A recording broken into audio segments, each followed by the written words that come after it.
what happened, one of the things that happened during our reunion last year. First of all, it was at Patriarch Park in late September, and it was in the 50s. And we said, who's going to show up at an outdoor reunion at 50 degrees temperature? But as I mentioned earlier, over 100 people showed up. But one couple that really made an impression on me that came up was a former employee of mine. He had worked for me in the 70s. He started out as a janitor, working 2 hours a morning, every morning between about 5 o'clock until 7 o'clock, giving him enough time to go to Michigan State for an 8 o'clock class. He so impressed me that I said, what is your major? He says, well, accounting. I said, well, we need some help up in the office. Would you like to do that as well? And he said, sure. He said, I'd be happy to. So Steve Larkin was his name, did a beautiful job for us, graduated, never heard another word from him until just before the reunion. And who was coming up from Kentucky but Steve Larkin and his wife? Even at that time, I didn't know, well, what's the connection now? He did work for us, but he's coming up. Anyway, he drove 12 hours straight through, showed up at the reunion, and was through Betty, was a friend of hers that said, well, he's a nephew of ours, and do you know what he does now? I said, no. He's in the oil business, and he is a multi-millionaire. And who does he thank the most for this successful career? And he says, it's you, Mr. Vlahakis. And I almost broke down and cried, simply because I realized that, hey, all those hard times that I gave him as an employee must have paid off somehow, because he ended up with a work ethic and the smarts, thanks to an education at Michigan State, to become not a millionaire, but a multimillionaire with his own oil company. And those are the kinds of stories that have made it worth living for. So I close with that. Well, thank you all so much, gentlemen. This has been a wonderful evening. We do have a low turnover, not just with wait staff, but in our kitchen area too. I don't know. I think I attribute it to. I hope that we create a good atmosphere to work in, and you guys leave wonderful tips too. So that doesn't hurt either. So they do a great job, and we try to reward them for that. We're demanding, but I think that's good. I think they like to have the ground rules, and so we're demanding on our staff to make sure everything's right. But we create an atmosphere where everybody's friendly, and we try to keep it professional.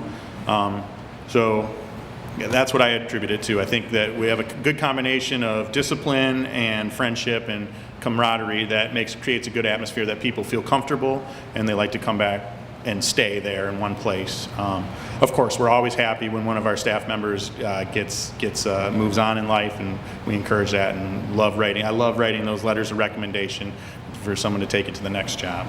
I have my brother is a chef in town. He doesn't work for me, but he's the chef of Beggar's Banquet. So I hope one day that we'll come together and work together. But right now we don't. But we always talk about it. So I'm sure it'll happen sometime. During Prohibition, the restaurant became an ice cream parlor. Yeah, a lot of the breweries back then turned to something. A lot of them turned to ice cream. Stroh's, as a matter of fact. I don't know if Stroh's still makes ice cream now or not. Do they? Yeah. So to replace, actually, I don't think we even sold alcohol back then, but because the breweries were trying to survive, yes, you're right. We sold a lot of, I should say we, my grandfather sold ice cream as well. He incorporated that into the business. Yeah. Yep. Well, I understand that you had a very infamous customer. Mr. Capone. Mr. Capone would buy alcohol from Canada because it was legal there. They weren't the United States. There was no prohibition. I don't know how he got it underneath the river or over the river, but he would do his business from Canada, do his business in Detroit, come to Lansing. He was very polite. He never influenced my grandfather either way. He just liked his pasta, and he was infatuated with Coca-Cola. But there was one table that he had to sit at, whether there were people there or not, so he could have his back against the wall. And he would eat his pasta, and my grandfather always says, I don't know if he likes the pasta or the Coke better, but he loves his Coca-Cola. And he would eat, very polite, just left an average tip. He didn't leave $100 bills or anything. But if there were people sitting at that table, they had to move. There was no threat or anything. My grandfather would just politely say, I have some friends here, that's at their table, and blah, blah, blah. And they wouldn't move. Probably not even recognizing it was Al Capone, or maybe they did. But yes, that is correct. And then from Lansing, he'd go to Grand Rapids, then down to Chicago. So he made that beeline, I guess I used to call it, from Detroit, Lansing, Grand Rapids to Chicago. And then he'd go back and, this was before he was Al Capone. This was when he was, lack for a better word, a mule, maybe, or just transporting alcohol, learning the business, and becoming Al Capone. When he was really Al Capone, that all stopped. My understanding is that the reason he came up to Lansing from Detroit to cross on that was that if he'd gone straight across, he would have been assassinated. Makes sense. So he came this way. He had a place out of Lake Lansing. I think Rose Lake. Rose? Yeah, I think so. Yeah. Round Lake. I apologize. You're right. Round Lake. Yes. Yes. Yeah, I stand corrected. I can remember back in the day when Michigan Avenue was just embarrassing. I mean, absolutely embarrassing. There were shops that I don't even want to mention right by the Capitol. Incrementally, slowly, that has all changed. Now there's a ballpark down there. There's really beautiful buildings down there. Nothing fast. It took quite a while, and I can see the avenue slowly, incrementally. A brewery on Michigan Avenue would be great, but I can see the avenue in the future really becoming a show place. It's starting now. And I look back to where it was to what it is now. It's like night and day. It was really seedy. So in that respect, I can see in the future really great things. And I can tell you right now, on my block right now, I've been on a committee to put in flower pots, bicycle racks, doing things on that particular block, banners, just all kinds of stuff, just in that particular block, and then we want to grow it both ways.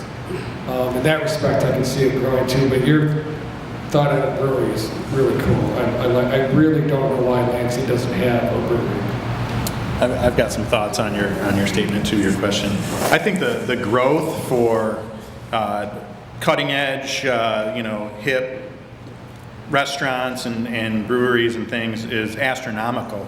I mean, when I think about all the chain and corporate restaurants that have 90, 120 minute waits every single night, lines around the block, every single day, 7 days a week in Lansing and some of the shopping areas, that if we could convince even a small percent of those people to try out the independent, local restaurateur scene, that not only do we have room to fill the dining rooms of all the restaurants in the category you're talking about, but we have room to add countless more.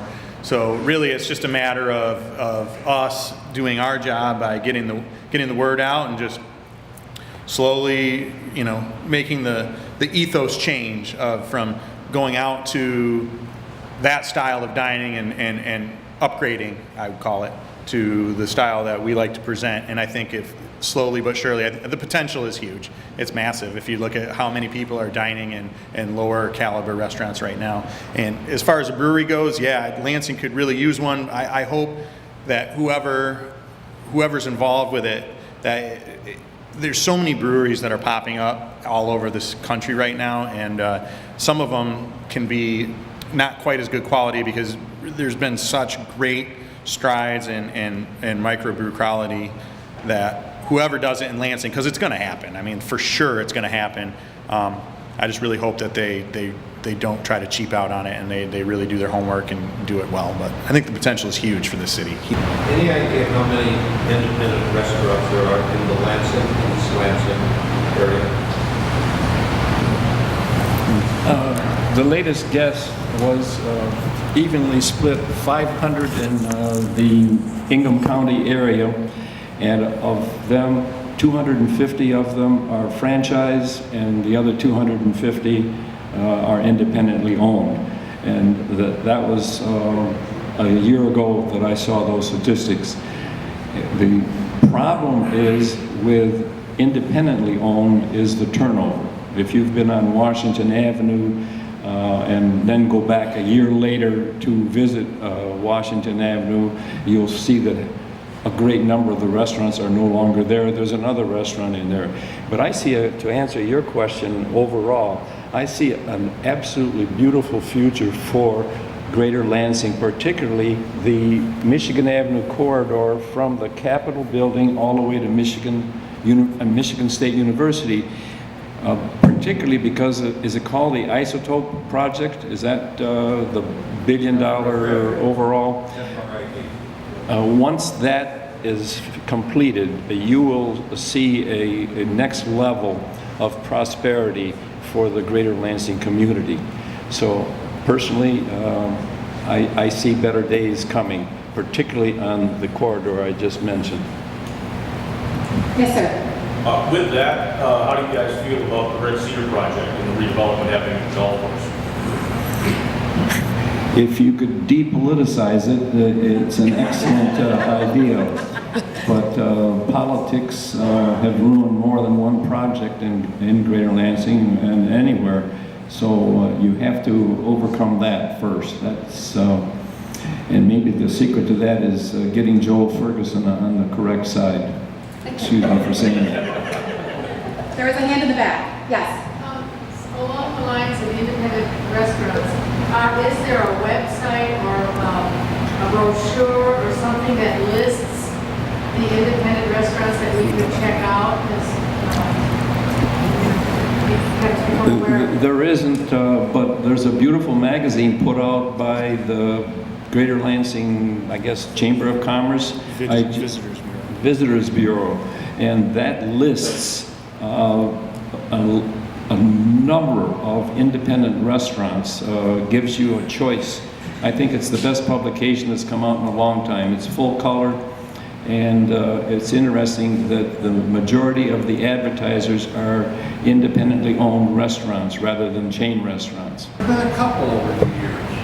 There was the Lansing Brewing Company, which liquidated in 1916 because the dries had outvoted the wets in this county, and they saw the handwriting on the wall, so they liquidated. Then across from Clara's on Marquette Street, there was a brewery there. The Blue Coyote. Yes. And there's Eagle Monk Pub right now. So. Last issue that was raised, just so that you folks know, that one of the reasons that the Allen Marketplace was built over the last few years, and the major reason that we have this giant kitchen behind you is to catalyze food entrepreneurism. And we have several young food entrepreneurs actually that are about to start renting the kitchen to create value-added product.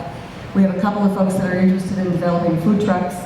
So we'll be assisting those folks, watching those folks, working with them over the next many months. And if all goes well and approvals are all passed, a small microbrewery is actually going to be brewing in the kitchen and fermenting in an undeveloped room in the complex. So stay tuned. Wow. And I think they'll meet your standards here.